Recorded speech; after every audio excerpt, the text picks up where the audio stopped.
Hello everybody. Today we are going to talk about Jordan Peterson, the Canadian psychologist who became one of the world's most famous academics on the back of YouTube self-help lectures which found a large audience among young men. He's released books which explore topics like meaning and how to live your life. I know. There's a lot about Jordan Peterson out there, and there's even a subreddit dedicated to the fact that people talk about him too much. It's also 2022, so arguably I've missed the Peterson boat. But I've not seen a comprehensive response, on YouTube at least, to his characterization of the scientific literature on the subject of gender discrimination. Was that really one of my opening lines? That is very boring. Yeah, it's pretty dull, bro. Peterson has a reputation for absolutely destroying feminist narratives about male economic dominance in his interviews and debates. We're just normal men. What do you mean, normal men? We're just innocent men. But I'm not sure that Peterson has fully grasped the studies he uses to support his arguments. He is more confident in his interpretation of the findings than is justified. I know the literature, and it says exactly what I said it says. Peterson has two main pieces of evidence to support his claim that gender discrimination is not a major factor in women's economic outcomes. First, multivariate analysis of the gender pay gap, where Peterson claims that controlling for things like occupation and personality eliminates the earnings differences between men and women. 2. The so-called gender equality paradox, where Peterson claims that differences between men and women are larger in more gender-equal countries. If you don't know what these things really mean, then sit tight because we're going to go through them in excruciating detail. Certainly more detail than Peterson, who has a habit of spamming research links after making sweeping claims. In both cases, I want to illustrate two things. Firstly, the evidence cited by Peterson is essentially irrelevant for determining whether or not women face discrimination. Secondly, more rigorous evidence demonstrates that women do, in fact, face discrimination. All right, let's go over this one more time just to make sure I understand the situation. You're a girl. Yes. Oh, gosh darn it, I just don't understand the situation. You're a girl? So, this video will take the following structure. Firstly, critiquing Peterson on multivariate analysis of the gender pay gap, specifically showing that it doesn't speak directly to the question of whether women face discrimination in employment. Secondly, showing that women do face substantial discrimination in employment using quantitative research. Thirdly, critiquing Peterson on the gender equality paradox, again showing that the finding doesn't speak directly to the question of discrimination. Finally, using historical evidence and cross-country comparisons to give a different interpretation of how countries came to be where they are on different aspects of gender equality. I also have some good news. Throughout this video, I'm going to refrain from doing a Jordan Peterson impression. It's just so overdone, you know. I'm not gonna do it. Right, start the bloody video. The gender pay gap has to be one of the most controversial topics on the internet, and is one of the topics that aided Jordan Peterson's rise to stardom. In his infamous interview with Cathy Newman, the topic is highlighted in the title and takes up a substantial proportion of the interview. The myth of the gender pay gap is a talking point for people adjacent to Peterson, such as Joe Rogan. I got in an argument with someone about the wage gap. And they really believe that men and women work right next to each other doing the same job, and the woman is only making 75 cents to the guy's dollar. I'm like, that's what's been put out there enough times. But this is a crazy thing to argue. It is true that there's some miscommunication out there surrounding the 70-ish% figure. Take the TV show Rick and Morty. Then this one is not your slave, and your Earth is yet another planet dominated by men. It's not dominated by us, okay? On Earth, men and women are equals. Equals? We make 70% of your salary for the same job. This is actually untrue, since that figure is not adjusted for the type of job and other variables that may differ between men and women. Like if you're a social scientist worth your salt, you never do a univariate analysis. Like you say, well, women in aggregate are paid less than men. Okay, well, then we break it down by age, we break it down by occupation, we break it down by interest, we break it down by personality. When you make this adjustment, the number is closer to 90%. This is still a lot. I'm sure nobody watching would be happy to endure a 10% long-term pay cut, but it's smaller because 70 is less than 90. Hit like and subscribe, everyone. In fact, there are a number of different ways we can look at the gender pay gap.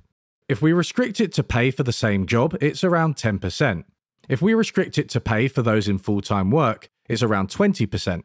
If we just take the average income of men and women, whether in work or not, it's around 40%.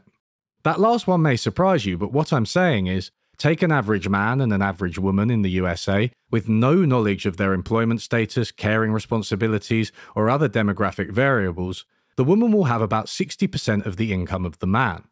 All of these statistics matter in different ways. The pay gap for men versus women in the same job makes a direct point about differences in how men and women are treated, even when they're doing the exact same work.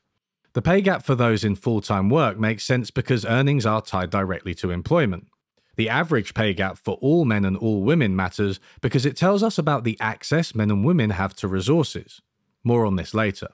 One of the mistakes Jordan Peterson and critics of the gender pay gap make is to suppose that only the first statistic is what we care about. On top of this, they frequently imply that the difference is zero even though it isn't. That they're still being dominated and excluded, to quote your words back to you. It does seem that way, but multivariate analysis of the pay gap indicate that it doesn't exist. But that's just not true, is it? That's I mean, that absolutely 9% pay gap, that's a gap between median hourly earnings between men and women. But there's that multiple. exists. You can see that Cathy Newman actually got the pay gap for the same work roughly right based on the statistics we've seen, whereas Peterson is wrong. But putting that to one side, the number one point of contention I have is on the 10% versus the 20% statistic. It's not uncommon for people to claim the pay disparity simply reflects men and women freely making different choices. To understand this better, let's learn a little bit about the statistical methods behind these findings. When we use causal inference, we want to know the effect one thing has on another. Think about education and wages. We expect that people with more qualifications will earn higher wages, at least on average. Our starting point would probably be to look at the correlation between education and wages, and in most datasets we will indeed find that this is a positive correlation. But this is obviously a crude comparison, because there are other things out there that could be driving the correlation. People with more education may come from richer backgrounds, and coming from a richer background could also help you in getting a high-paying job. People with more education also tend to be more academically able, which may get them a higher wage independently of the education itself. Socioeconomic status, ability, location, parents, these are all examples of confounding variables, which complicate our simple correlation between education and wages. One solution in statistics is to control for these confounders, which we can do if we have measures of them, as well as our measures of qualifications and earnings. If we can control for confounding variables, we will get an estimate of how much, say, getting a degree will increase earnings for someone in a given location, whose parents earned a given amount, who has a given level of ability, and so on. This is the multivariate analysis referenced by Peterson in the interview. Multivariate because it uses multiple variables, like occupation or location. You get it. So far, so good. Just control for everything we can, right? If we want to isolate the effect of education on wages, just throw everything in. Well, there are practical considerations over what we can measure, and what methods we use to control for these things can vary, which can affect our conclusions. More importantly for this video, there are some types of variables we simply do not want to control for, and they are creatively called bad controls. Think about the occupation of the person earning. If I were to control for this when estimating the effect of education on earnings, it would greatly reduce that effect. The reason is simple. People with higher levels of education go into different jobs to those with lower levels of education. Getting a better job is one of the main ways education increases your earnings, something people know pretty well. But it would be a mistake to conclude that there is no gain in earnings from education just because the difference disappears when we control for occupation. We have explained the difference, but this is not the same as explaining it away. It's still the case that education increases earnings, we've just found that occupation is the mechanism through which that happens. Now, in case you haven't spotted my devious plan, try substituting gender for education in our example. If women work in different occupations or carry different responsibilities, these things may reduce their pay. But noticing that these are the mechanisms does not mean the pay gap doesn't exist. It just tells us how it comes about. The fact that controlling for occupation doesn't tell us anything about whether discrimination is taking place is easily illustrated through the TV show Mad Men. In the 1960s advertising business, there were basically two distinct career paths for men and for women.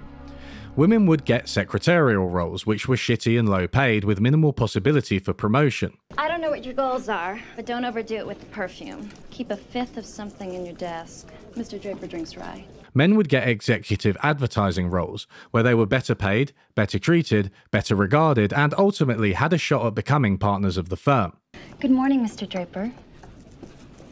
Oh, and Mr. Sterling, how are you? Morning, girls. If you've seen Mad Men, the idea that there is sexism and discrimination against women barely needs mentioning. Oh, I love it when they do that. My little blue fish.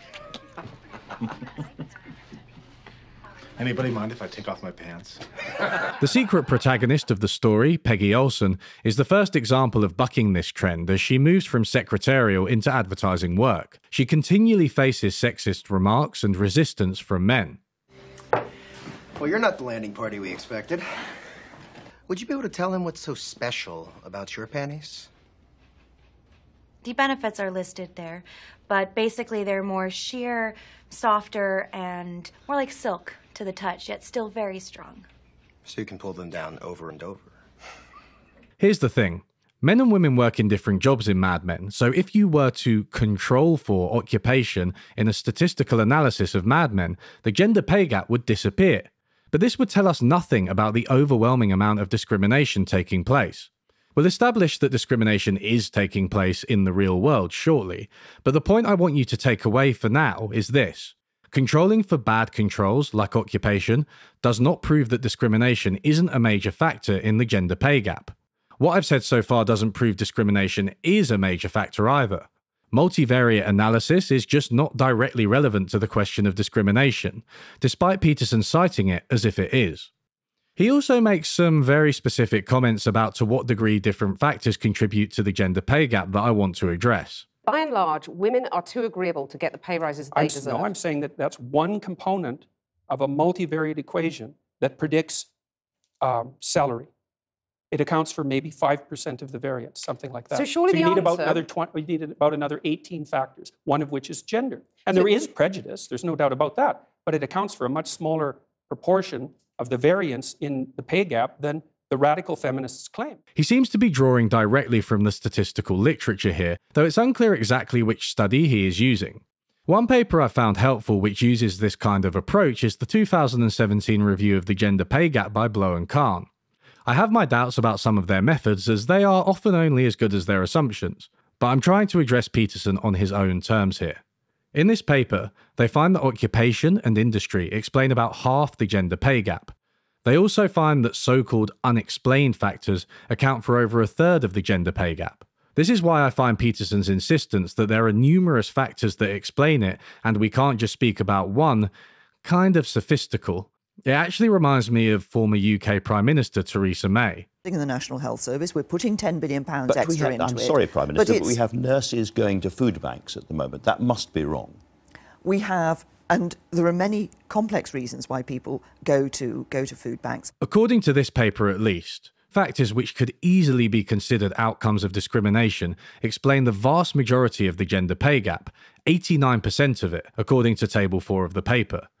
You can include 18 different variables in the statistical analysis, but that doesn't mean they really matter. Peterson also spends quite a lot of time discussing psychological factors that contribute to the gender pay gap. This is understandable because he's a psychologist, so presumably he thinks these things matter.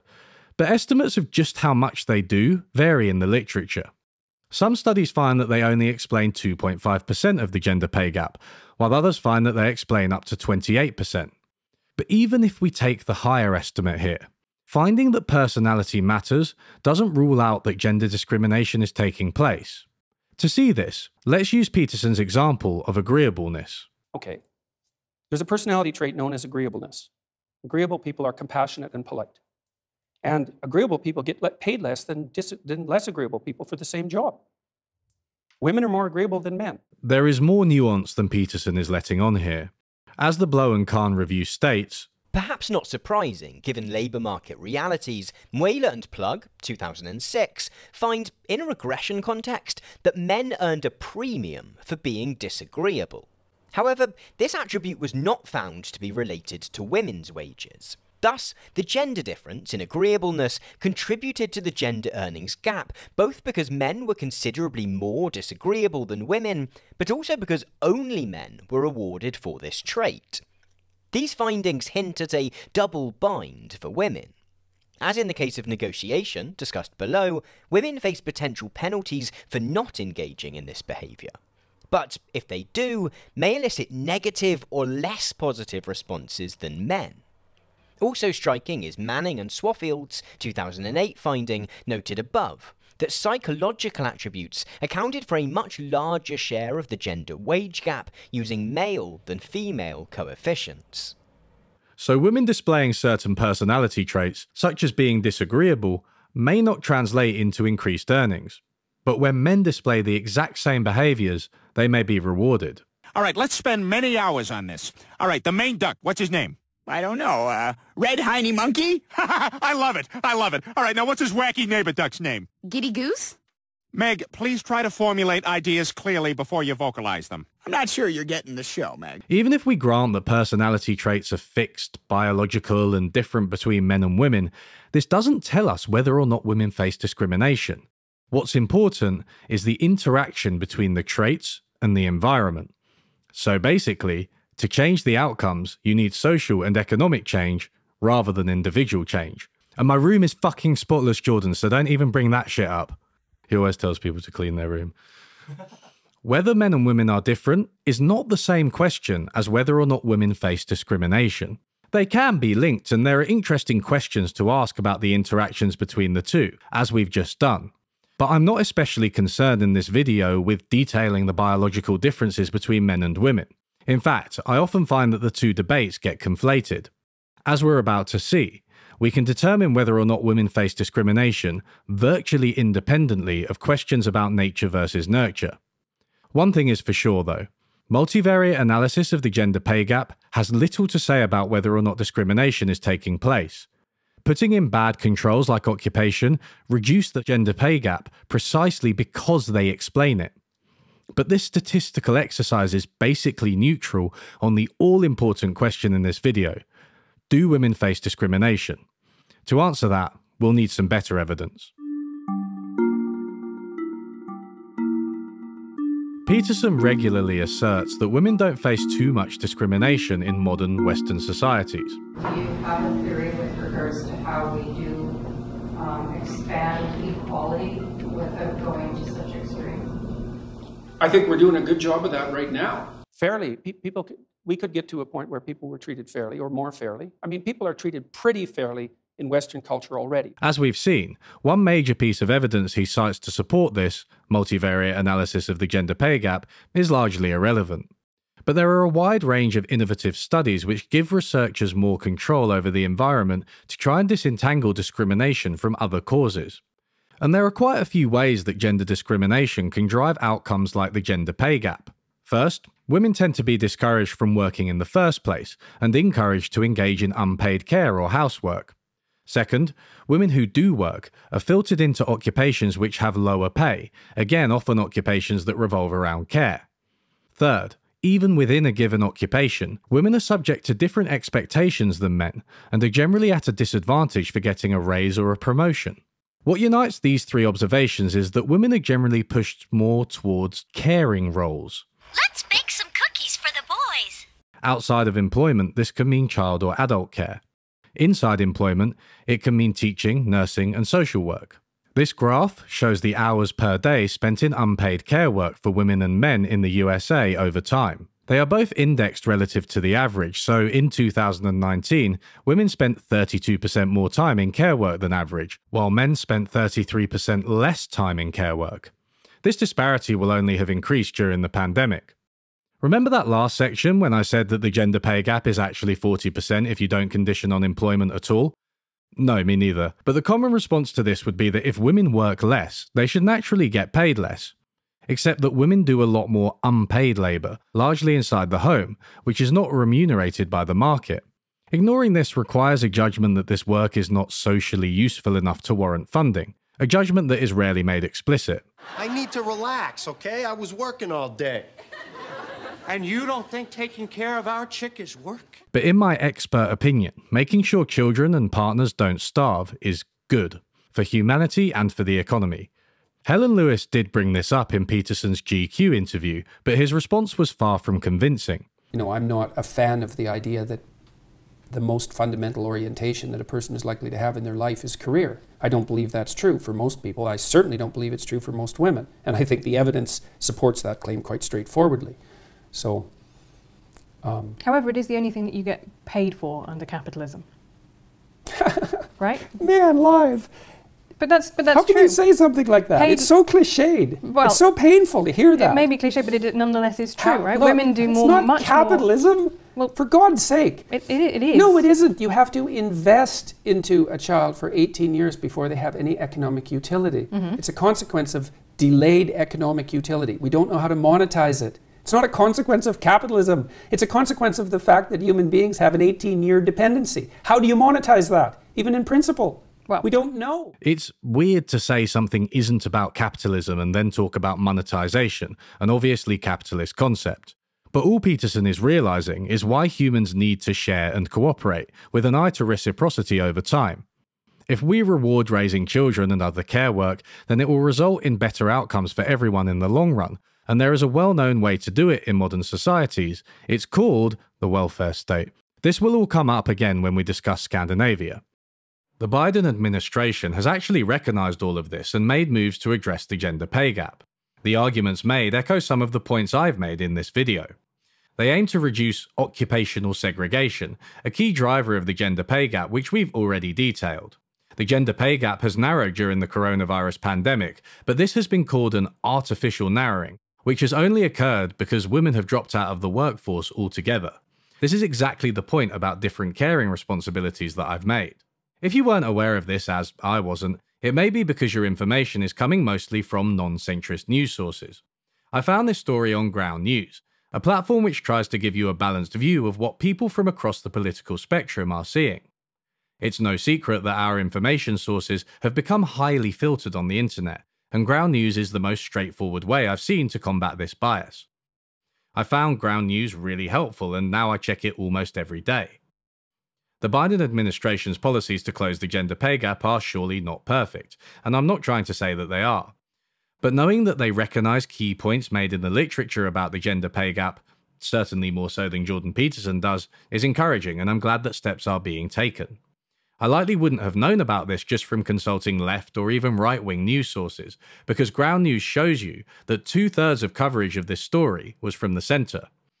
You can sign up for Ground News for free by clicking in the link in the description, or you can subscribe for full access to their news analysis features and to support a small independent company working to help readers navigate a complex media landscape. Sponsors like this will help me to keep the channel going, as I plan to start doing this full-time pretty soon. Now I'd like to draw your attention to a clip from Peterson's buddy Ben Shapiro, refuting the idea that attitudes instilled in children drive job choices later in life. I don't know that there are a lot of people saying to a 7th grade girl who's good at math, you need to stop that and go read some poetry.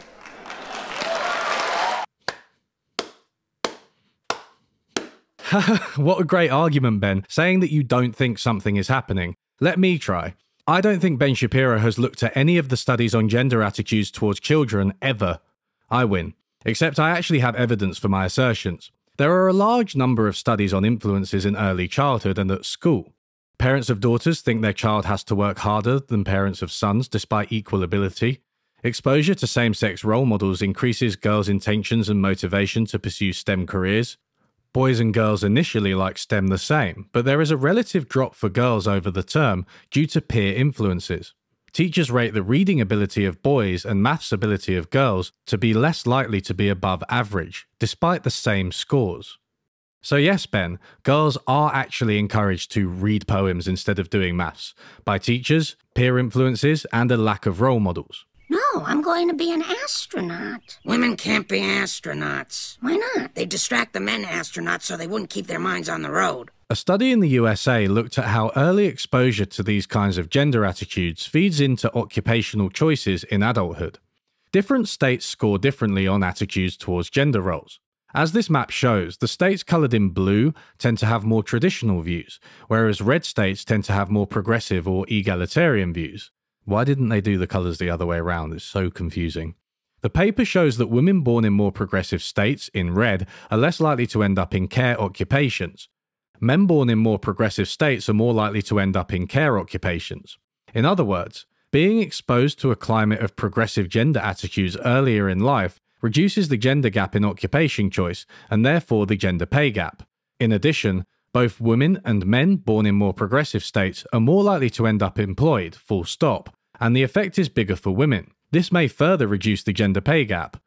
These early childhood influences are far from the whole picture. There's also outright discrimination in hiring.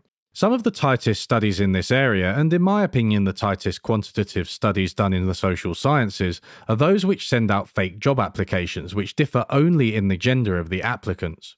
Everything else, from their employment history to their education, is held constant. One of the good things about these studies is that since the applicants are constructed as identical, there are no average differences between the two groups in terms of what employers can observe. One study found that female students who wanted to continue study and applied to manage a laboratory were less likely to be hired than men and were offered a lower salary if they were hired. This graph shows the average salary offered to men, in dark grey, as being a good few thousand higher than that offered to women. This graph shows that men were also judged to be more competent, more hireable, and given more mentoring by the faculty. David Newmark's review of these types of studies found evidence for discrimination by gender. Some of these studies are genuine field experiments where the job applications are sent out to real employers and women get fewer calls back. Others are hypothetical, which allows for more detail about the candidates through detailed stories told to employers. These help to eliminate any possible confounding but unobserved variables like personality, though of course the studies may suffer from not being real employment decisions. All of these studies come to the same conclusion. Women are discriminated against in male-dominated jobs. These jobs also tend to be higher paid and higher status than female-dominated jobs, doctors, lawyers, scientists, financiers, etc. However, and this is an important point, it's not the case that women are discriminated against in every job.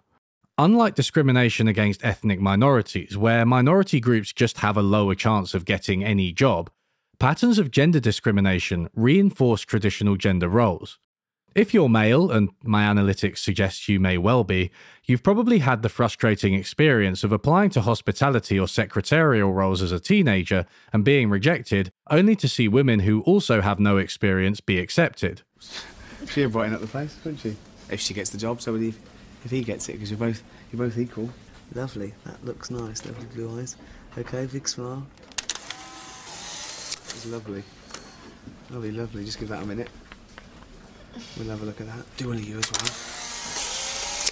Good. But while the hiring practices in hospitality are undoubtedly unfair to teenage boys, and also generally to people not considered attractive, it doesn't change the fact that on net, men tend to get filtered into high-paying, high-status jobs, while women get filtered into low-paying, low-status jobs.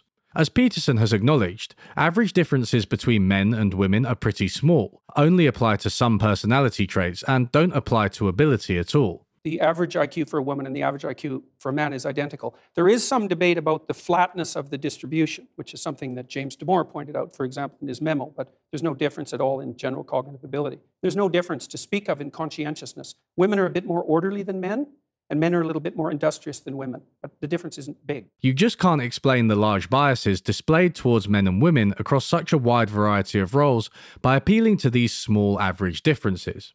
Peterson also mentions the extremes of these traits. Men and women are broadly similar with regards to aggression, although men tilt a little bit more towards aggression. So that if you picked a random person out of the population, male and female, and you guessed that the male was more aggressive, you'd be right 60% of the time. But if you take the 1 in 100 most aggressive people, they're all male. And that's why the overwhelming proportion of people who are in prisons are male. But that's not what we're talking about here, as many of these are just normal jobs and we still observe big disparities.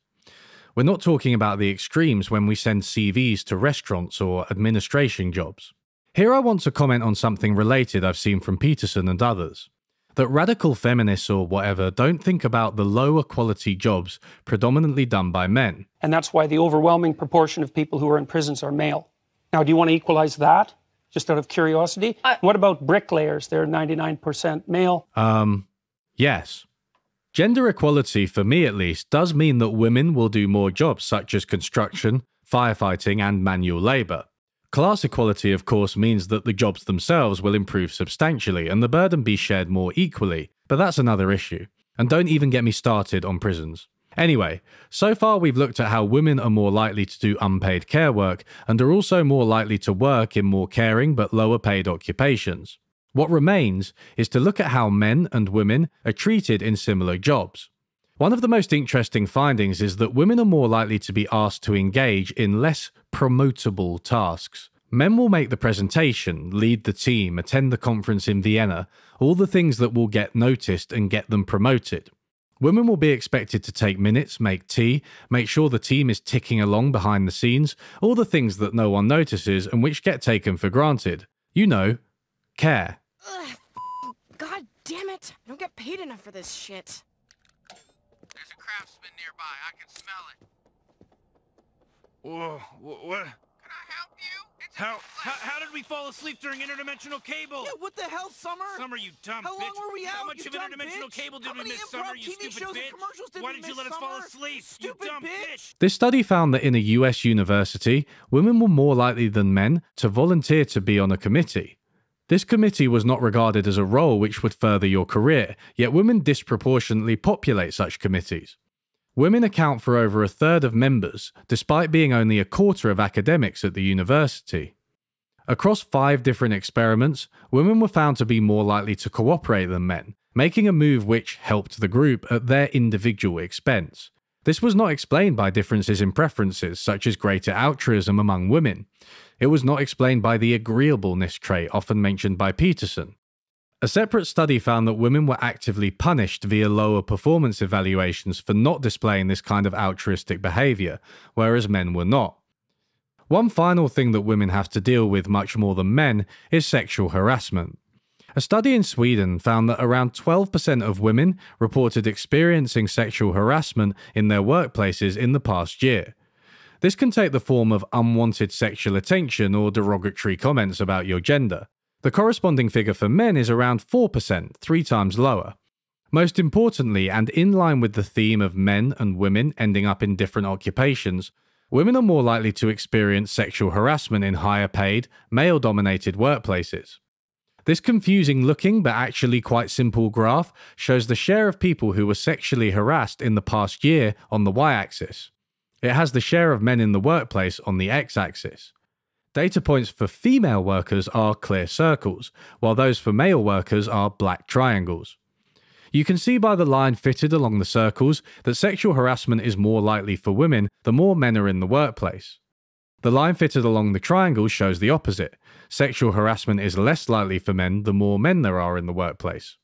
In fact, with a high enough proportion of women, or low enough proportion of men, men are actually more likely to be harassed than women. Sexual harassment can affect anyone, but it disproportionately affects women.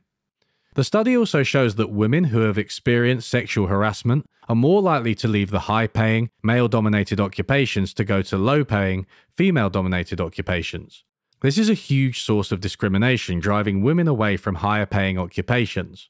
If you believe the calculations in the study, sexual harassment alone explains 10% of the gender wage gap. People are treated pretty fairly in Western culture already. No.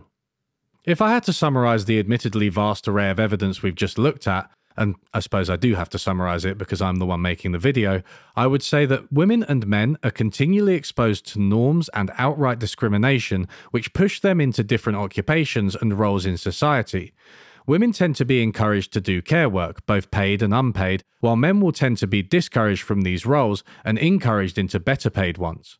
Women are less likely to work and therefore earn money in the first place, partly due to a strong expectation that they will perform unpaid labour in the household. Women face a lower likelihood of getting hired in high-paying, high-status jobs. If they get these jobs, they will still not be treated equally, as they are expected to help others and the group over themselves, whereas men are not. In many cases, women will experience outright harassment, which will just cause them to give up on being in male-dominated spaces. These dynamics probably affect us all negatively, men and women alike, because they inhibit human flourishing and freedom. But the brunt of it falls on women, who have less access to resources, less recognition, and have to endure discrimination and harassment of various kinds. When he's not being wrong about multivariate analysis of the gender pay gap, or getting upset about pictures of attractive women, Jordan Peterson likes to reference Scandinavia as an example of how pursuing gender equality leads to magnified differences between men and women. The biggest differences between men and women in the world in terms of temperament and interest are in Scandinavia, and they've maximized as a consequence of your egalitarian policies. What do you mean by that? It means that the more egalitarian your state, the bigger the personality differences between men and women. I know everyone's shocked when they hear this. This isn't shocking news. People have known this in the scientific community for at least 25 years. And it's been replicated in the last month 3 times in 3 separate samples, including in Science, which is the world's greatest scientific magazine by a large margin. And it isn't a small effect, it's a huge effect. In an article written on the topic, he references a few studies to support his conclusion. So, let's take a look at these, shall we? We'll start with the most famous study, the gender equality paradox, which has over 600 citations. Alright, so let's take a look at this gender equality paper. Oh, what's this? Corrigendum. I don't know what that word means, to be honest. Nobody knows what that word means. Let's scroll past this. Let's get to the actual paper. As Peterson claimed, this paper finds that gender equality is correlated with a lower propensity for women to pursue careers in STEM, science, technology, engineering, and mathematics. According to the paper, women are perfectly capable of pursuing STEM careers, as judged by school test scores, but they don't want to. The number of women in STEM is much lower than the number of women who could be successful in STEM. The introduction of the paper closely follows Peterson's interpretation. We found that countries with high levels of gender equality have some of the largest STEM gaps in secondary and tertiary education. We call this the educational gender equality paradox.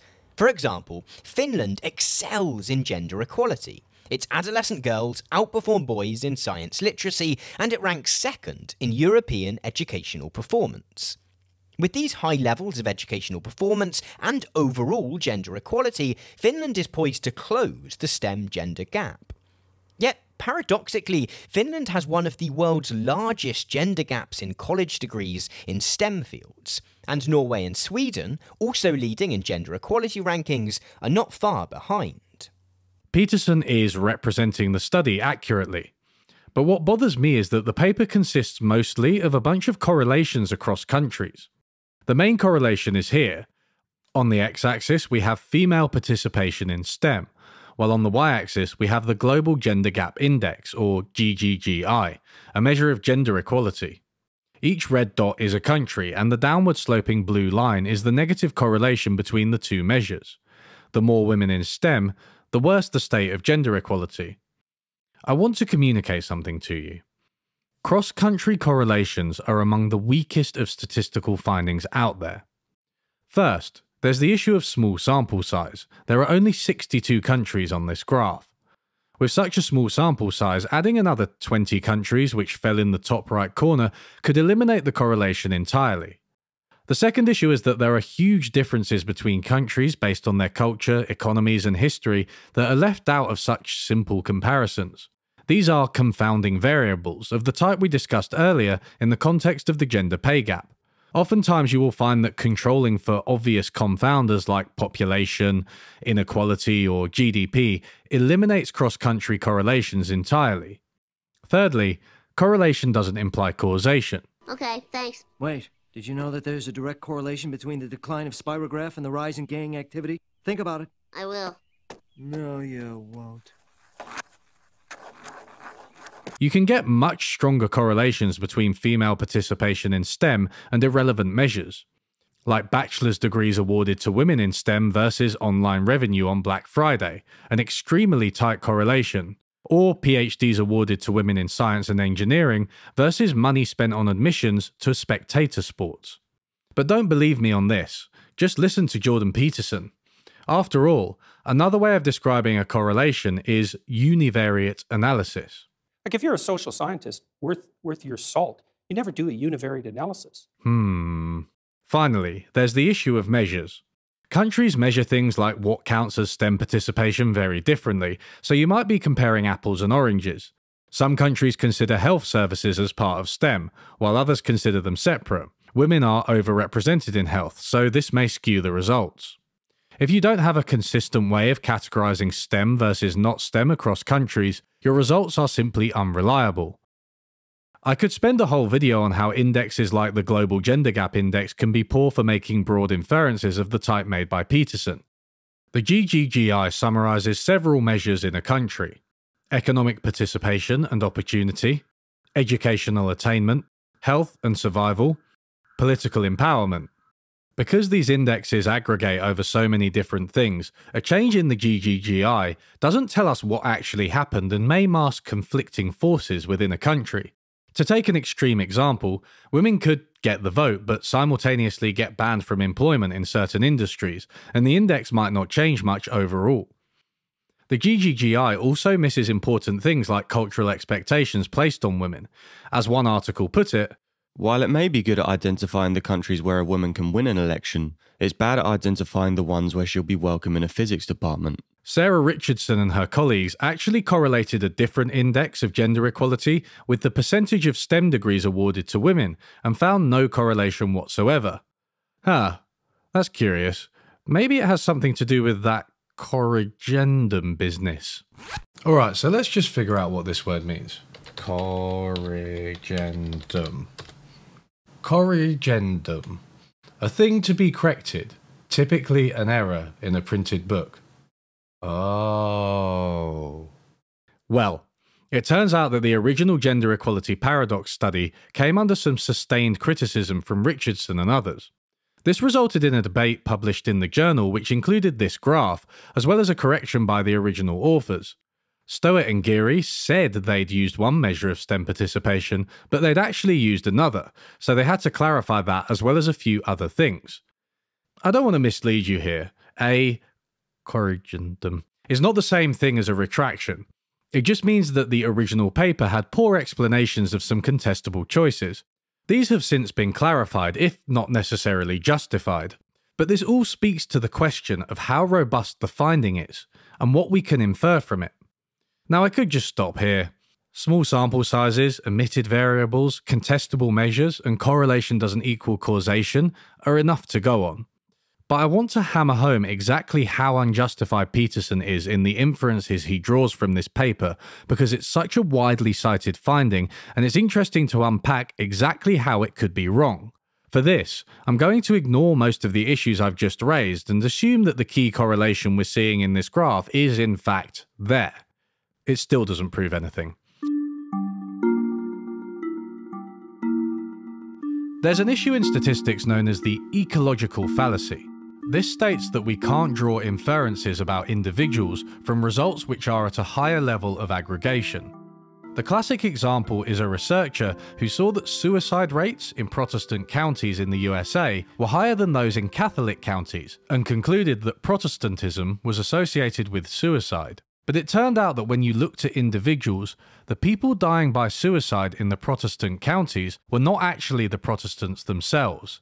Just because there was a higher average suicide rate in combination with a higher number of Protestants, it doesn't mean one was driving the other. Another example is smoking and life expectancy. When you correlate the two across countries, you find that more smoking is associated with higher life expectancy. But we know that smoking is bad for an individual's health. In this case, there seems to be a confounding variable of GDP, since this is associated both with higher life expectancy and a growth of consumer goods, including cigarettes. The ecological fallacy is just a detailed illustration of why correlation doesn't imply causation, specific to correlations made at the level of a group, counties, countries, whatever. Associating gender equality with lower STEM participation by women across countries does not guarantee that the two are associated at the level of individual women and men. Let's illustrate this with a simple example. Say there are two countries, Country A and Country B. Each country has only two industries, tech and law. Tech has a gender pay gap, with women being paid £20,000 a year, while men are paid £30,000 a year. Law has no discrimination and no gender pay gap. Men and women are both paid £30,000 a year. Let's say that country A has 20 out of every 100 women in tech and 80 out of every 100 women in law. It has 50 out of 100 men in tech and the same in law. Country B has 40 in 100 women in tech and 60 in 100 women in law. It again has 50-50 men in tech versus law. In country A, there is discrimination in hiring against women in tech fields, just as we saw with the previous studies, which is why fewer women go into tech. Country B also has discrimination against women in tech, but less so more women go into it. If you measure the gender pay gap in each country, you will find that it is higher in country B. Why? Because in country B, more women are in unequal tech versus equal law. But this is precisely because women face less discrimination in hiring. The pay gap measure of gender equality is higher in country A simply because so many of its female populace are in law, having been driven out of tech via discrimination. This example features higher gender equality by one measure, the gender pay gap, going hand in hand with more severe gender discrimination by another measure, reluctance to hire women. It speaks again to the multifaceted nature of gender discrimination and why crude correlations are uninformative. I'm not saying this example is realistic. I'm trying to establish one thing. It's extremely easy to generate a counterexample that produces the gender equality paradox in aggregate, despite still featuring discrimination against women. I did it in half an hour using Microsoft Excel, and I'm a fucking idiot. One way of putting the ecological fallacy is that you can't infer from a high level of analysis to a low level of analysis. You can't go from country level to state level, you can't go from state level to county level, and you can't go from county level to individual level. And you certainly can't go from country level to individual level. That's 3 whole steps at once. To overcome the ecological fallacy in our previous examples, we'd need data showing that individual Protestants aren't actually more likely to fall victim to suicide, or data showing that individuals who smoke more have a lower life expectancy. Yet the authors of the gender equality paper interpret their paradox as a story about individuals without the relevant data. Life satisfaction is higher in gender-equal countries. And we think that when life satisfaction is higher and when people feel more secure in a society, they feel they can do what they really like. They are less driven by economic interests. They do an additional test in this section. They use a measure of life satisfaction to mediate the negative correlation between gender equality and STEM participation. The idea is that, as gender equality increases, there are better prospects for a satisfactory life, and women are free to pursue other paths than STEM. In less gender-equal countries, they may be forced to pursue STEM for economic security, despite not truly wanting to, and their life satisfaction may be lower because of this. Therefore, life satisfaction is an intermediary step between gender equality and less STEM participation. Intermediary? Mediation, you get it. They find that life satisfaction does mediate the relationship, but only partially, and admit that this part of their analysis is limited because there may be other confounding factors. Reminder that this is still done at the level of countries, not individuals, and is unable to show causality. Anyway, let's put all of our previous critiques to one side and suppose that the observed negative correlation between gender equality and female STEM participation is driven by behaviour at the individual level. In other words, there's no ecological fallacy. It's still shockingly easy to put together an explanation for this association that features gender stereotypes and discrimination against women. Consider this simple explanation. Many rich countries have pursued equality in pay and expanded welfare, but eliminated neither discrimination against women nor traditional gender roles. Observed differences in personality and preferences are shaped by these factors, and the expansion of resources into things like childcare actually enables women to fulfill traditional gender roles more easily, as the welfare expansion has not made them go away. This is actually in line with historical accounts of welfare in Scandinavian countries, but we'll get to those later. A study in 2020 looked at the gender equality paradox again. They measured the intentions of boys versus girls to pursue careers in areas such as maths, physics, and computer science, the main subjects which drive the gender difference in STEM. Do it, Lisa. You'll be greater than or equal to boys. Even though you're only 8, your possibilities are infinite. 27! They found the gender equality paradox holds up by correlating children's career intentions with various measures, including the Global Gender Gap Index from the Stuart and Geary paper. But they also measured gender stereotypes by looking at boys' and girls' self-reported belief in their ability to do maths. Children were asked how strongly they agreed with the following 2 statements. Doing well in math is completely up to me. My parents believe that math is important for my career. These are good measures because they don't actually mention gender, so there's less chance of the children answering what they think they should answer. A question like, do you think that math is more for boys than for girls, is going to be extremely prone to this so-called social desirability bias, and the fact that they didn't use it is one reason I like this paper. It turns out that boys are more likely to think that doing well in maths is up to them than girls are. Boys are also more likely to think that their parents believe maths is important for their career. If you control for these measures, the association between the GGGI and intention to pursue a career in math-related subjects disappears entirely. In other words, the gender equality paradox in this paper is completely mediated by boys' and girls' beliefs surrounding maths. The authors also run similar tests using individual level data and find similar results. It's extremely easy to generate the gender equality paradox. Is this paper the final word?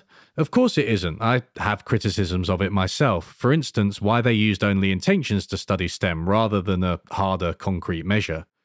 Now, if you're one of the many people who will make lazy response videos to this, you might be saying, but these aren't definitely stereotypes. Maybe boys and girls just say different things because they're wired differently. And that may be true. It could be that boys' belief in themselves somehow stems from biology. You know, the famous belief gene. A genetic explanation seems less likely for their second-hand beliefs about their parents' beliefs, but you could make an argument, the belief squared gene. My point is how difficult it is to disentangle these explanations. Stereotypes and innate differences can manifest in the exact same way, so the gender equality paradox is hardly a slam dunk in favour of the latter. Yet Peterson attaches to the gender paradox correlation an interpretation that is simply unwarranted and in which he is far too confident. I know the literature, and it says exactly what I said it says. And as I said as well, it's been replicated 3 times in the last month. The London Times came out 3 weeks ago and said that the finding that gender differences maximize as egalitarian policies are developed is now one of the most solidly grounded findings ever produced by social scientists. There are some other studies Peterson has referenced in support of his argument, but many of them seem to rely on cross-country data. One paper averaged sex differences in personality by country and found they were larger for the more gender-equal countries. The main result is a positive correlation between sex differences in personality and the Gender Equality Index, and there are only 22 goddamn observations. This is not science. Like, if you're a social scientist worth your salt, you never do a univariate analysis. Okay, we get it. And don't tell me they use multivariate analysis because the word appears in the paper. That refers to the personality index they've created rather than the statistical analysis that they use it for. There are still many confounders omitted from the analysis. And don't tell me they have thousands of observations on personality because they average them at the country level, which is exactly when the ecological fallacy rears its ugly head. To improve on it, they'd have to do some more sophisticated analysis using individual level data for both variables. And there is one more convincing paper in the sources cited by Peterson that does exactly this. This paper again looks at cross-country differences in preferences. It finds again that in more gender-equal countries, as measured by the GGGI and other indexes, there are larger gender differences in things like altruism, trust, risk-taking, and so on. The paper does 2 things which distinguish it from the others. Firstly, it doesn't only look at correlations, it also runs some regressions which control for GDP, and the finding stands. Secondly, it uses individual level data too, showing that preference differences are higher for individual women with higher incomes. This is the equivalent of looking at health outcomes for individual smokers instead of correlating it with life expectancy across countries. In other words, this paper avoids the ecological fallacy. I'm kind of confused as to why the authors buried the lead by putting these results, the only individual level findings, in the supplementary materials instead of the main paper. This is the one convincing piece of evidence in the studies cited by Peterson, but it is still only one study, hardly enough for his expressed degree of certainty about the gender equality paradox. After all, the other study we just saw used individual level data to test the impact of stereotypes on STEM participation and found they played a role. Science and statistics are difficult and often contradictory. But even the authors of the present study make it clear that their results do not rule out environmental influences on preferences. Our findings do not rule out an influence of gender-specific roles that drive gender differences in preferences. They also do not preclude a role for biological or evolutionary determinants of gender differences. Our results highlight, however, that theories not attributing a significant role to the social environment are incomplete. To translate into English, they're saying that there is a lot still up in the air in the nature-nurture debate about gender roles. This simply isn't settled, and we're not going to do so here. What we are instead aiming to establish, to remind you, is whether discrimination is a major factor driving economic outcomes for women.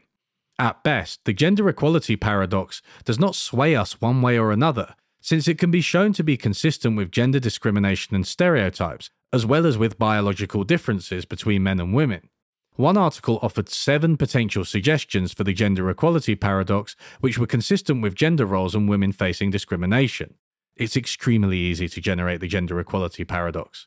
So, what have we learned? Is it okay to infer causation from cross-country correlations? Could I marry my own son? No. Possibly not? Correct. Or is it? As with the gender pay gap, the analysis Peterson relies on is not sufficient to prove his point. The finding has many flaws, including a small sample size and confounding variables. It is also prone to the ecological fallacy, inferring conclusions about individuals from an aggregate level of analysis. Above all, it simply does not contradict a story where women are driven out of STEM due to discrimination. So let's move away from these kinds of studies. We've already seen quantitatively rigorous evidence on how women face discrimination in Western economies, but each country has a unique history, and if we're making these cross-country comparisons, it's informative to delve into how gender discrimination has evolved over time. This can shed some light on the more detailed historical context underpinning the individual data points. One of the frustrating things about Peterson's interpretation of this data is how loose he is with some of the key ideas.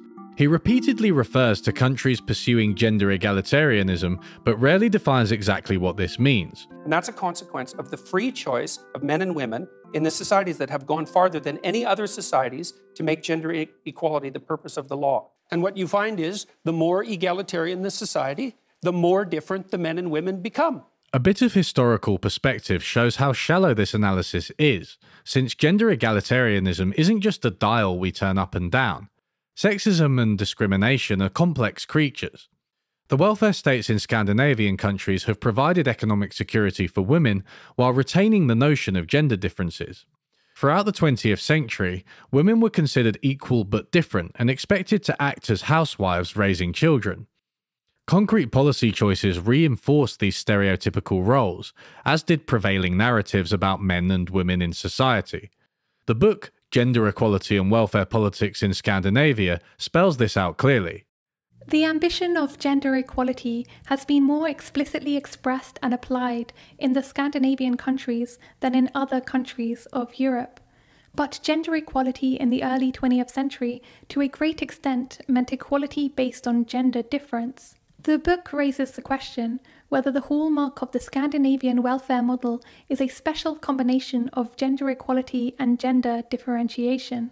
It stresses the importance of viewing the concept of equality in its historical context and investigates the changing meaning of equality based on sameness and/or gender difference. What is striking in the marriage reform process of the Nordic countries is the very strong emphasis on equality in motivations and discussions, but it is important to notice that equality meant something else at the time than it does today. From the beginning of the century, a norm saying that married women's primary duty was to take care of the home and the children, while husbands supported the family through their work, received increased support in society. When equality was claimed in the context of marriage reform, it was, openly or not, usually based on the assumption of this kind of gendered division of labour. From this point of departure, equality meant that work and care within the family, or, to be more precise, within what was counted as normal families, was valued as different from, but as important as, work outside. The Scandinavian countries are also different from one another, so we have to be careful when making generalizations. The differences between them actually further support the point I'm making, that economic equality for women often meant larger differences in gender roles. Denmark has a long history of men serving as the head of the household, including privileging men in their ownership of property and their tax responsibilities. Sweden originally had a similar system, but moved much more quickly to abolish it, while Norway recognised women's economic rights even earlier. However, and here's the crucial point, Norway has always had more of a focus on economic rights for women as mothers. The Norwegians only introduced equal parental responsibility for children in the late 20th century, with policies like men's custody rights and paternity leave. Other Nordic countries, and even the UK, introduced these policies in the early 20th century, decades before Norway. Norway's greater social emphasis on women's traditional role as mothers, homemakers, and caregivers actually went hand in hand with its greater recognition of their economic rights. This could produce the so-called gender equality paradox even within the Scandinavian countries. Norway may be higher on gender equality but lower on female STEM participation because women have been more closely linked with their traditional role as mothers, including being supported for it economically. It's extremely easy to generate the gender equality paradox. Now, this gender equality book was probably written by postmodern neo-Marxists. Ah, fuck. Couldn't resist. Peterson and his ilk seem to enjoy making a big deal out of saying, even left-wing people agree with me. His blog post reads that a paper confirming the gender equality paradox was published in Science by researchers at Berkeley, hardly a hotbed of conservatism and patriarchy. So let me give the obverse a go. The right libertarian website CapX has an article by Nima Sanandaji which argues basically the same thing as gender equality and welfare politics in Scandinavia. Nordic welfare states have promoted gender divisions. Sanandaji cites a study on the glass ceiling in Sweden. The study identifies a frozen pipeline, a lack of women who are going into well-paid professions and managerial roles. One reason, again, is that relatively generous childcare policies reduce the attractiveness of going into and staying in full-time employment for many women. In the USA, by comparison, going into paid work commands a much higher salary than child benefits, which has drawn women into the workforce and higher-paying positions just to access resources. Claudia Goldin's study in the USA found that educational differences were no longer a key driver of the gender pay gap. As she says, as women have increased their productivity-enhancing characteristics, and as they look more like men, the human capital part of the wage difference has been squeezed out. This is so in the USA, but not in Sweden. Huge differences in education choices help to explain Swedish gender segregation. Managers of manufacturing firms in Sweden are recruited from fields like engineering. But for every one female graduate in civil engineering in Sweden, there are 11 men. The Swedish system results in fewer women in higher ranked positions because so many women are not full-time workers with the appropriate educational backgrounds, and this has been driven by policy choices.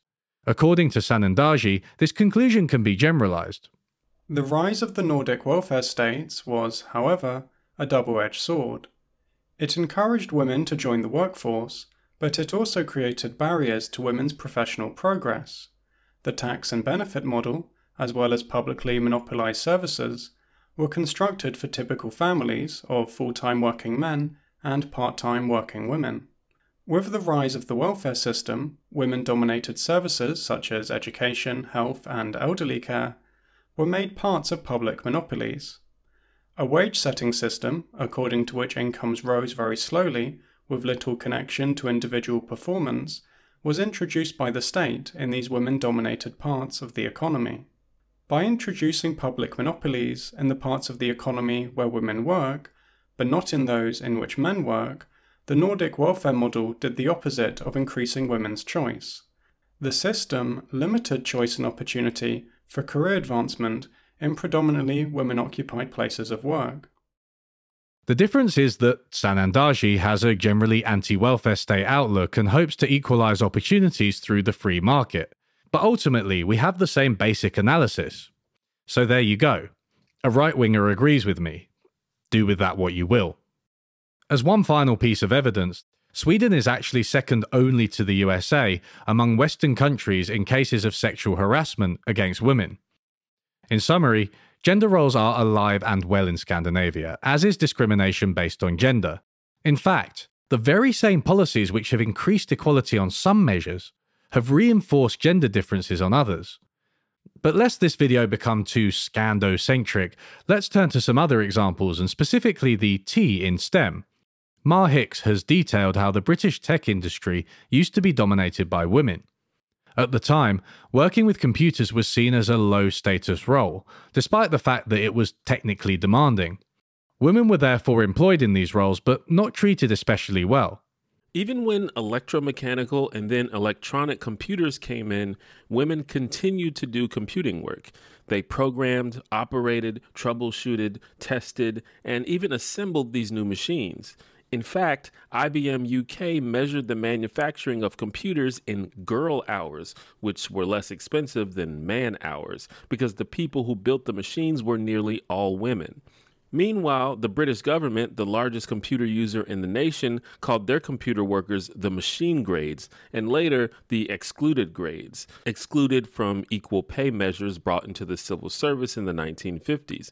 Because their work was so feminized, the government declined to give them equal pay and raised their pay to the men's rate on the basis that the men's wage was almost never used.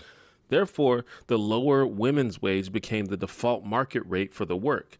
So concentrated in machine work were women that the majority of women working in government did not gain equal pay.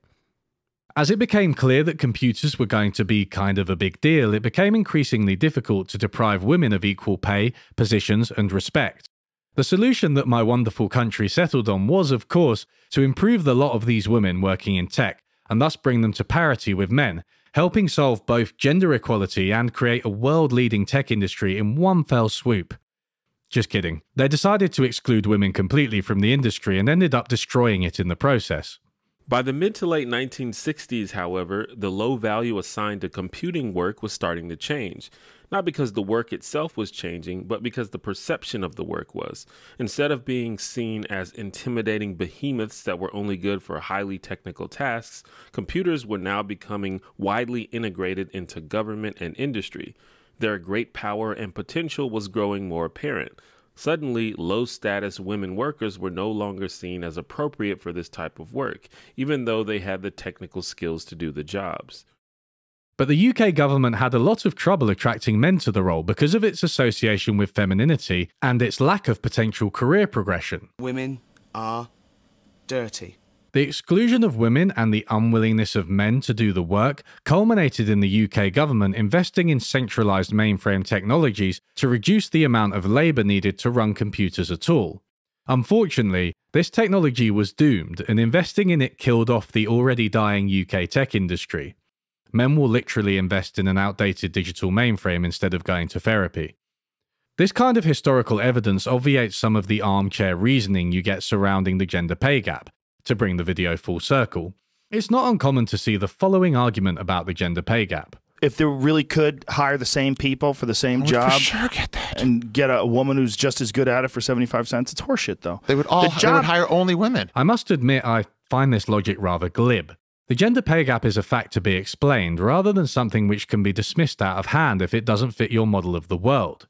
If you have 5 minutes spare and possess some critical faculties, you can easily think of explanations for the gender pay gap that go against Rogan's logic. Hiring lots more women might upset your male employees, especially if the industry is already sexist. If you hire too many women, they may be more likely to band together and demand equal pay. Customers can also be sexist, so perhaps women aren't hired for a client-facing role because customers wouldn't take them as seriously. Well, you're not the landing party we expected. Would you be able to tell him what's so special about your panties? The benefits are listed there, but basically they're more sheer, softer, and more like silk to the touch, yet still very strong. So you can pull them down over and over. Businesses are not perfectly rational and markets aren't perfectly competitive. There can be bias in hiring decisions for a long time. In the mid-20th century, it was simply seen as ridiculous for a woman to be the boss of a man, so it didn't happen. Whatever the reason, discrimination against women has been compatible with markets and capitalism for a long time, and we can't hand-wave it away with armchair reasoning. These days, it's no secret that tech in the West, at least, is dominated by the USA and specifically Silicon Valley in California. It's also no secret that this industry is dominated by men. Emily Chang has detailed how bad sexism in Silicon Valley really is. They have a 3-to-1 ratio of men to women, whereas banking, an institution well known for its sexism, is these days closer to parity. Companies led by women receive only 2% of all funding in Silicon Valley. Chang paints a picture which is worryingly close to that depicted in Mad Men, and arguably even more egregious. Women are invited to strip clubs and bondage clubs in the middle of the day, and tech leaders often host sex parties in their mansions. I'm not against sex parties as such, but the issue here is that they are intertwined with the economics. Men with money and power expect women to participate in things that they ultimately don't feel comfortable with, but which the women have to do if they want a chance of making it professionally. One female worker spoke of the familiar double bind that women find themselves in. There is this undercurrent of a feeling like you're prostituting yourself in order to get ahead, because, let's be real, if you're dating someone powerful, it can open doors for you. And that's what women who make the calculation to play the game want, but they don't know all the risks associated with it. If you do participate in these sex parties, don't ever think about starting a company or having someone invest in you. Those doors get shut. But if you don't participate, you're shut out. You're damned if you do, damned if you don't. What's the matter? Don't girls like doing push-ups in the mud? Is there any answer I can give that won't result in more push-ups? No! One related point I've seen made by Peterson is that the super high-earning men of the kind you see in tech or law only earn so much because men disproportionately have an outsized work ethic. And they work 80 hours a week, and most of them happen to be men. And why is that? Because there are a small number of insane men who will do nothing but work 80 hours a week. And no matter where you put them, if you put them in the middle of a forest with an axe, all they would do is run around chopping down trees. So the issue isn't why aren't there more women in positions of power? It's why are there any men insane enough ever to occupy those positions? I could say a few things about this. First, there's actually a negative correlation between income and hours worked, both across different countries and for individuals within countries. Cleaners work long hours, and many low-income people even have multiple jobs or work overtime, but this doesn't translate into high pay. Lowly regarded jobs just don't pay that much, no matter how many hours you work. I could talk about this much more, but this video is focused on gender. And what I'm pointing to here is potentially a reverse causality. Not pay, rank, and prestige resulting in men choosing the better occupations, but the other way round. Which gender, and more broadly which type of person, works in a role impacts how well it is regarded and remunerated. Whereas coding for long hours in 1960s Britain would have earned you low pay in a dead-end role with no appreciation whatsoever, in the 2020s USA, it makes you a cool, well-off pioneer from the future. Even if your tweets are indistinguishable from those of a 14-year-old with access to Reddit. And you have literally the worst Elden Ring build imaginable. A mage wearing heavy armor with 2 swords. What a genius! I'm speculating a little bit here with this argument, and I think it's an underexplored question. But the idea that working more hours always translates into money, power, and prestige is blatantly false, given the poorest people in the world work the most hours. All of these historical examples of sexism may have you wondering, is there some promised land where gender stereotypes are less pronounced and women have more of a presence in areas like STEM? Why yes, they're called Look Outside the Fucking West. This graph shows every country where women make up more than 50% of science graduates. Iran, Oman, Saudi Arabia, and the United Arab Emirates top the percentages of women among science graduates, shown in light green, with Iran almost reaching 70%. Mongolia, Greece, Palestine, and Azerbaijan are near the bottom, closer to 50%. Notice that on this graph, only Greece and Italy would be considered Western. Looking at these countries, we can group them into two main categories, both of which I'm sure Peterson would love. First, the Muslim world.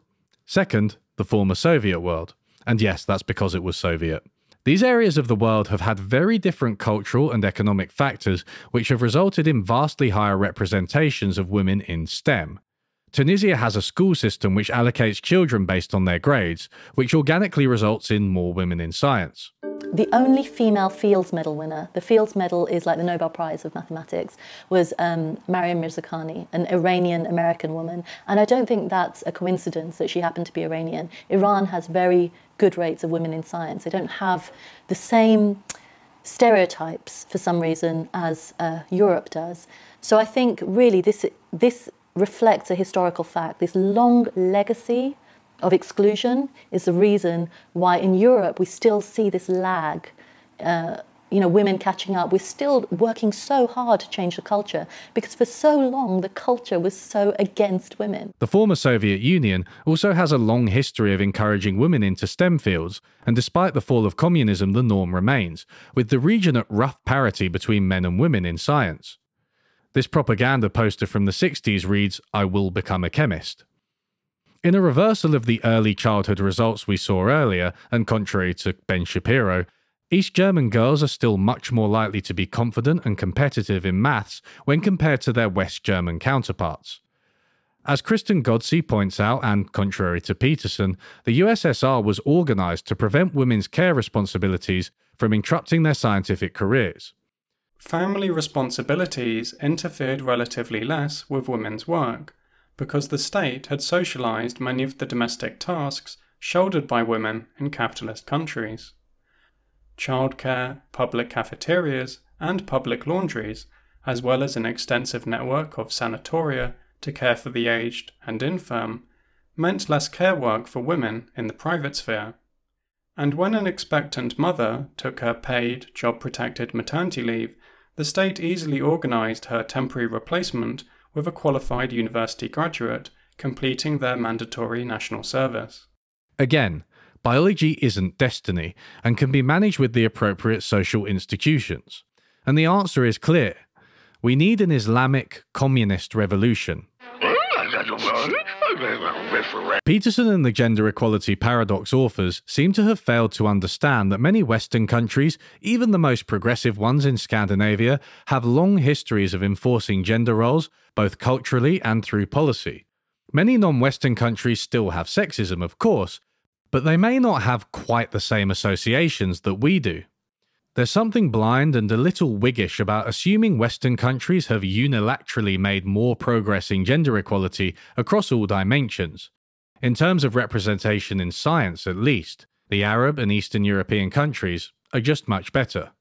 If we were to have more active promotion of women in STEM, then who knows where it would lead. In our 185 years, we have never had a female cadet. But that seems to be the way the wind is blowing these days. After all, we have female singers, female motorists. Welcome aboard.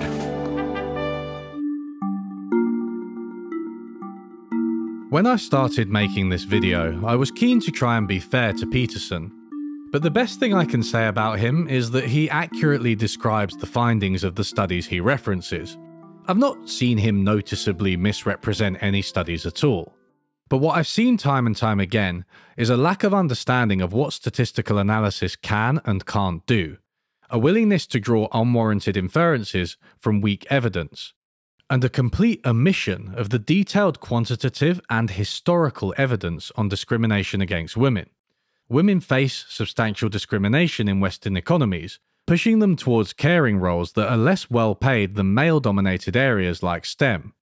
If we somehow eliminated all of this discrimination and the expectations which drive it, would outcomes for men and women be exactly the same? I don't know, Maybe not. But unlike Peterson, I'm willing to be clear that I think it would have a substantial effect, accounting for the vast majority of the gender differences in economic outcomes that we see.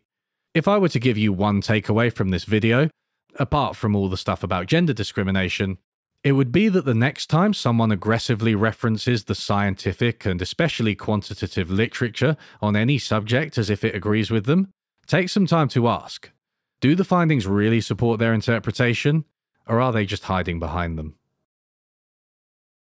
Thank you for watching, everybody. Thanks so much to my patrons who will be scrolling through the screen, as usual, for supporting me while I do this. With this video, I think more than any other, it could have been twice the length. There were so many things I didn't discuss. You know, there's research into biological differences between men and women, which I think are kind of overstated, but probably still exist. I kind of refrained from referencing some of those papers, although I'll put them in the description, in the references. There was a really interesting paper on gay men and how they tend to perform better in school than straight men, and the paper basically argues it's because they don't feel the need to behave in a masculine way. So it's a good example of how perhaps masculinity, the negative aspects of it, can also hurt men, but it's something I didn't really have space to talk about. I referenced Claudia Goldin really, really briefly. She's done so much work on the gender pay gap. She's done a lot of work into how, especially at the top end, it does seem to be driven by basically hours worked and care responsibilities. So I didn't get a chance to talk about that. I find her research is really good, but it's not really convenient to anyone on the left or the right. I don't think it's kind of a very unique narrative. But I should also stress that she does state very clearly that discrimination against women is a major factor in Western economies. And there was the blind orchestra study that she co-authored that I didn't reference. So this was the one where it was similar to some of the CV studies we've discussed, but kind of reverse. So orchestra auditions have become blind to try and control for discrimination. So the musician will play the violin behind a curtain. And Goldin's paper did seem to show that blinding actually led to quite a big increase in women, but I actually think that study's been debunked. I think it had a really small sample size. It was in the year 2000. It's not as rigorous as we'd like to see. So I was going to discuss it and how it got debunked, but, the video was already long, so I just left it out, And the GGGI, the Global Gender Gap Index, I could have gone into so much detail on those indices. It's something I'd love to discuss in another video. These indexes, honestly, I think just don't use them for anything other than like the report you find them in, the purpose for which they're intended, because they're often so flawed and contested. But anyway, loads of stuff to discuss. Thanks again for listening, especially if you've listened all the way to the end. And like and subscribe, hit the alert button, put me on your bookmarks, whatever, anything else you can do all of that stuff, and we'll see you next time. Bye.